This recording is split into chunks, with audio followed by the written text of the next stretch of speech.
না দেখা যায় না তো। আপনার কি জেট ল্যাগের রিকভারি হচ্ছে না? না, জেট ল্যাগের সমস্যা হচ্ছে না, আমার সমস্যা হচ্ছে পেইন।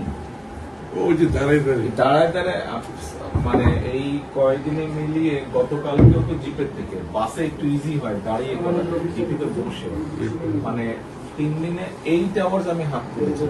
আমরা হিসাব করতেছি, আমি তো বাসায় গিয়ে বুঝবো। আমরা বলতেছি আরেকটা ঝামেলা হচ্ছে আপনার, সেটা হলো সেই পরিবার অলমোস্ট এক পুরো শোল্ডার কিছুক্ষণ পরে আরেক ডানের পায়ে এক পায়ে উঁচা নিচে ছিল না। এক পায়ে উঁচা নিচে, তাতে হয়েছে কি আবার হ্যাঁ, হাঁটুতে দেখলাম ব্যথা। এটা আমি ফিল করছি বুঝলেন, যে এই এক পায়ে তো মানে হাঁটুতে ব্যথা, হাঁটুতে পরে ব্যথা করছে। যাই হোক, এগুলো ঠিক হয়ে যাবে। আপনাদের একটা জেট ল্যাগ টের পাবেন না।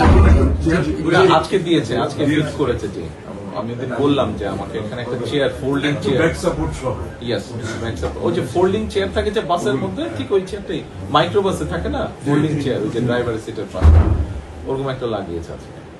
আপনার মানে পুরো বডি শেপে